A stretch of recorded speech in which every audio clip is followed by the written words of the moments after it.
আসসালামু আলাইকুম। দুপুরের শীর্ষ সংবাদে স্বাগত জানাচ্ছি আমি খাদিজাতুল বিথি।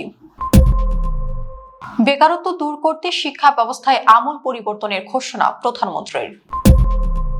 পুঁজিবাজার ও আর্থিক খাতে কোনো রাজনৈতিক হস্তক্ষেপ হবে না, অর্থমন্ত্রী।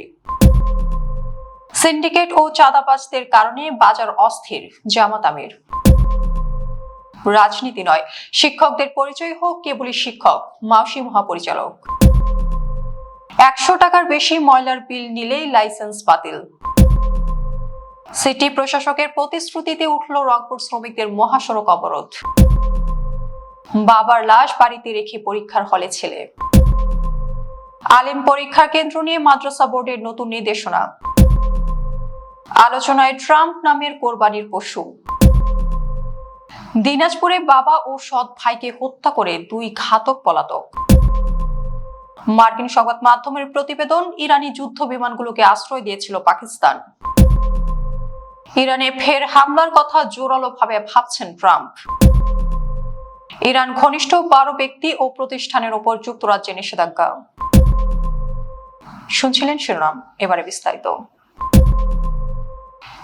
দেশে শিক্ষিত বেকারের হার কমিয়ে আনতে এবং বৈশ্বিক প্রতিযোগিতার উপযোগী দক্ষ জনশক্তি করতে প্রাথমিক থেকে উচ্চতর পর্যায় পর্যন্ত বর্তমান শিক্ষা ব্যবস্থা ঢেলে সাজানোর উদ্যোগ নিয়েছে সরকার। মঙ্গলবার ঢাকা বিশ্ববিদ্যালয়ের সেনেট ভবনে আয়োজিত এক উচ্চ পর্যায় কর্মশালায় প্রধান অতিথির বক্তব্যে প্রধানমন্ত্রী তারেক রহমান এই পরিকল্পনার কথা জানান। প্রধানমন্ত্রী বলেন, শুধুমাত্র একাডেমিক সনদ অর্জন করে বর্তমান বিশ্বে টিকে থাকা সম্ভব নয়। ব্যবহারিক দক্ষতা ও নৈতিক মূল্যবোধের অভাবে শিক্ষিত বেকারত্ব বাড়ছে। এই সমস্যার সমাধানে সরকার পাঠ্যক্রমকে আধুনিক ও যুগোপযোগী করার কাজ শুরু করেছে। বিশেষ করে বিশ্ববিদ্যালয়গুলোর সঙ্গে শিল্প প্রতিষ্ঠানের সমন্বয় ঘটাতে ইন্টার্নশিপ এবং অ্যাপ্রেন্টিসশিপ ব্যবস্থা চালুর উপর জোর দেওয়া হচ্ছে।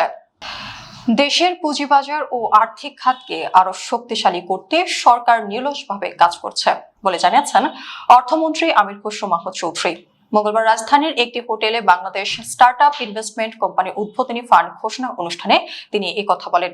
অর্থমন্ত্রী জানান, অর্থনৈতিক কাঠামো টেকসই করতে বাজার সংস্কারের বিকল্প নেই। তিনি আর্থিক খাতে স্বচ্ছতার উপর গুরুত্ব দিয়ে বলেন, সরকার কোনো ধরনের হস্তক্ষেপ করবে না এবং বিনিয়োগ বরাদ্দেও রাজনৈতিক প্রভাব থাকবে না।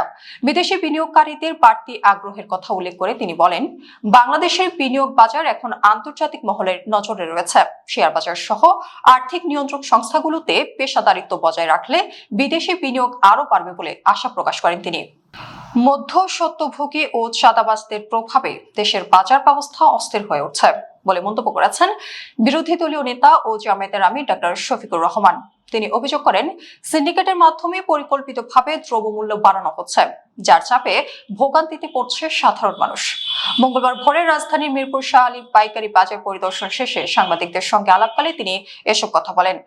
সকাল 6টার দিকে তিনি বাজারের বিভিন্ন অংশ ঘুরে দেখেন এবং ব্যবসায়ী ও ক্রেতাদের সঙ্গে মতবিনিময় করেন। ডক্টর শফিকুর রহমান বলেন, বাজারের বর্তমান যে অস্থিরতা দেখা যাচ্ছে তার পেছনে মধ্যস্বত্বভোগী ও চাঁদাবাজদের প্রভাব রয়েছে। পাশাপাশি শক্তিশালী সিন্ডিকেটের কারণে নিত্য প্রয়োজনীয় পণ্যের দাম কৃত্রিমভাবে বাড়ানো হচ্ছে বলে দাবি করেন তিনি। শিক্ষকদের রাজনৈতিক প্রভাব মুক্ত থেকে শ্রেণীকক্ষে মনোযোগী হওয়ার আহ্বান জানিয়েছেন মাউসির মহাপরিচালক প্রফেসর ডক্টর খান মঈনুদ্দিন আল মাহমুদ সোহেল। মঙ্গলবার শিক্ষা ভবনে এক সাক্ষাৎকারে তিনি বলেন, শিক্ষকতার পরিচয় হওয়া উচিত কর্মদক্ষতা ও নৈতিকতায়, কোনো রাজনৈতিক লেজু বৃত্তিত্ব নয়। তিনি শিক্ষার্থীদের সুনাগরিক হিসেবে গড়ে তোলার উপর গুরুত্ব আরোপ করেন। নকলমুক্ত শিক্ষা ব্যবস্থা গড়ে তুলতে আধুনিক চিন্তা ও শিক্ষকদের নিয়মিত উপস্থিতির উপর জোর দেন তিনি। এছাড়া শিক্ষা প্রশাসনের শূন্য পদে দক্ষ তরুণদের নিয়োগ, কারিগরি ও সাধারণ শিক্ষার সমন্বয় এবং জেলা আঞ্চলিক পর্যায়ে প্রশাসনিক কাঠামো শক্তিশালী করার পরিকল্পনার কথাও জানান মাউসি প্রধান। বাসাবাড়ি থেকে নির্ধারিত 100 টাকার বেশি বর্জ্য সংগ্রহ বিল আদায় ও নিয়মিত ময়লা অপসারণে ব্যর্থ হলে সংশ্লিষ্ট বর্জ্য সংগ্রহকারী ঠিকাদারি প্রতিষ্ঠানের লাইসেন্স বাতিল করা হবে বলে কঠোর হুঁশিয়ারি দিয়েছেন ঢাকা দক্ষিণ সিটি কর্পোরেশনের প্রশাসক বীর মুক্তিযোদ্ধা মোহাম্মদ আব্দুস সালাম। সোমবার রাজধানী নগর ভবন অডিটোরিয়ামে বর্জ্য সংগ্রহকারী প্রতিষ্ঠানসমূহের সঙ্গে আয়োজিত এক মতবিনিময় সভায় তিনি এই হুঁশিয়ারি দেন। সভায় আসন্ন ঈদুল আজহা উপলক্ষে কোরবানির বর্জ্য দ্রুত অপসারণ এবং নগরীর নিয়মিত বর্জ্য ব্যবস্থাপনা কার্যকর রাখার বিষয়ে বিভিন্ন নির্দেশনা দেওয়া হয়। উচ্চ আদালতের নির্দেশ অনুযায়ী রংপুর জেলা মোটর শ্রমিক ইউনিয়নের সাধারণ সভা না হওয়ায় শ্রমিকরা সোমবার নগরীর টার্মিনালে 2 ঘন্টা সড়ক অবরোধ করেন। এতে ঢাকার সঙ্গে রংপুর, নীলফামারী, ঠাকুরগাঁও ও পঞ্চগড়ের সড়ক যোগাযোগ বন্ধ হয়ে যায় এবং যাত্রীরা চরম দুর্ভোগে পড়েন। শ্রমিক নেতা অভিযোগ করেন, কমিটির মেয়াদ শেষ হলেও সাধারণ সভা ও নির্বাচন না হওয়ায় তারা অধিকার থেকে বঞ্চিত হচ্ছেন। পরে রংপুর সিটি কর্পোরেশনের প্রশাসক মাহফুজ নবী ডনের আশ্বাসে শ্রমিকরা 24 ঘন্টার আলটিমেটাম দিয়ে অবরোধ তুলে নেন। তারা সাধারণ সভার তারিখ ঘোষণা ও হামলার ঘটনায় জড়িতদের গ্রেফতারের দাবি জানান। সুনামগঞ্জের ধর্মপাশায় বাবার লাশ বাড়িতে রেখে এসএসসি পরীক্ষায় অংশ নিয়েছে সাইফ হোসেন জয় নামের এক শিক্ষার্থী। সোমবার সকালে বাদশাগঞ্জ পাবলিক বালিকা উচ্চ বিদ্যালয় কেন্দ্রে ভূগোল ও পরিবেশ বিষয়ে পরীক্ষায় অংশ নেয় সে। এর আগে রোববার রাতে হৃদরোগে আক্রান্ত হয়ে ঢাকায় চিকিৎসাধীন অবস্থায় মারা যান তার বাবা আব্দুল বাসিত বকুল। স্বজনদের অনুরোধে শোকের মধ্যেই পরীক্ষা কেন্দ্রে যায় সাইফ। কেন্দ্র সচিব নজরুল ইসলাম জানান, পরীক্ষার সময় বেশিরভাগ সময় কান্না করেছে সে। পরীক্ষা শেষে সাইফ বলে, বাবার মুখ বারবার চোখের সামনে ভেসে ওঠায় পরীক্ষায় মনোযোগ দিতে পারেনি। সোমবার দুপুরে জানাজা শেষে বাবাকে দাফন করা হয়। বিষয়টি নিশ্চিত করেছেন সিলেট বিভাগীয় স্বাস্থ্য পরিচালক ডাক্তার মোহাম্মদ নূরে আলম শামীম। আসন্ন আলিম পরীক্ষা শতভাগ স্বচ্ছ ও নকলমুক্ত পরিবেশে নিতে নতুন কঠোর নির্দেশনা দিয়েছে বাংলাদেশ মাদ্রাসা শিক্ষা বোর্ড। নতুন নিয়ম অনুযায়ী কোন শিক্ষার্থী নিজ মাদ্রাসা বা হোম সেন্টারে পরীক্ষায় অংশ নিতে পারবে না। সোমবার মাদ্রাসা বোর্ডের পরীক্ষা নিয়ন্ত্রক দপ্তর থেকে এই সংক্রান্ত আদেশ জারি করা হয়। নির্দেশনায় বলা হয়েছে, যেসব উপজেলায় মাত্র একটি আলিম পরীক্ষা কেন্দ্র রয়েছে সেখানে স্থানীয় প্রশাসন প্রয়োজন অনুযায়ী পরীক্ষার্থীদের পার্শ্ববর্তী উপজেলার কেন্দ্রে স্থানান্তর বা অন্য প্রতিষ্ঠানে কেন্দ্র স্থাপন করতে পারবে। এছাড়া আলিম পরীক্ষার জন্য কোনো উপকেন্দ্র বা ভেন্যু কেন্দ্রের অনুমতি দেওয়া হবে না বলে জানিয়েছে মাদ্রাসা শিক্ষা। ঈদুল আজহা উপলক্ষে কুরবানির পশুর হাটে প্রতি বছরের মতো এবারও নজর কাটছে ব্যতিক্রমী নামের গরু ও মহিষ।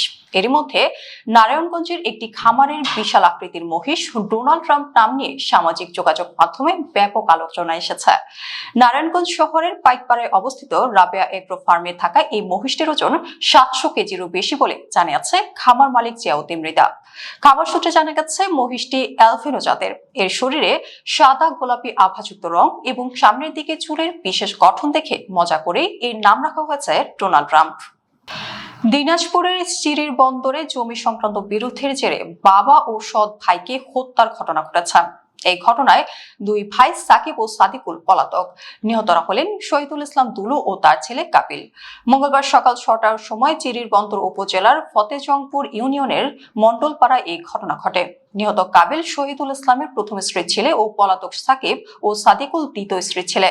মঙ্গলবার ভোরে ভুট্টা খেতে বিষয়টি নিয়ে বাবা ও সৎ ভাইয়ের সঙ্গে কথা কাটাকাটি হয় সাকিব ও সাদিকুলের। পরে তারা লোহার রড দিয়ে বাবা ও ভাই কাবিলকে আঘাত করে পালিয়ে যান। এতে ঘটনাস্থলে বাবা শহীদুল ইসলাম মারা যান। স্থানীয়রা আহত কাবিলকে উদ্ধার করে সৈয়দপুরের একটি হাসপাতালে নিয়ে গেলে সেখানকার কর্তব্যরত চিকিৎসক তাকে মৃত ঘোষণা করেন।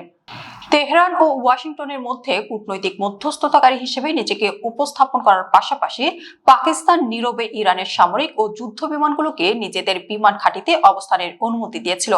এ বিষয়ে অবগত কয়েক মার্কিন কর্মকর্তা জানিয়েছেন, এর মাধ্যমে বিমানগুলোকে সম্ভাব্য মার্কিন বিমান হামলা থেকে রক্ষা করার চেষ্টা করা হয়ে থাকতে পারে।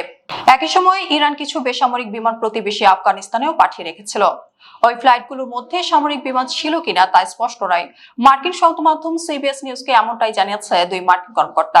এই পদক্ষেপগুলো একই সঙ্গে ইঙ্গিত দেয়, চলমান সংঘাতের বিস্তার ঠেকাতে প্রকাশ্যে মধ্যস্থতার ভূমিকা পালন করলেও আড়ালে ইরান নিজেদের অবশিষ্ট সামরিক ও বিমান সম্পদ সুরক্ষিত রাখার চেষ্টা করেছিল।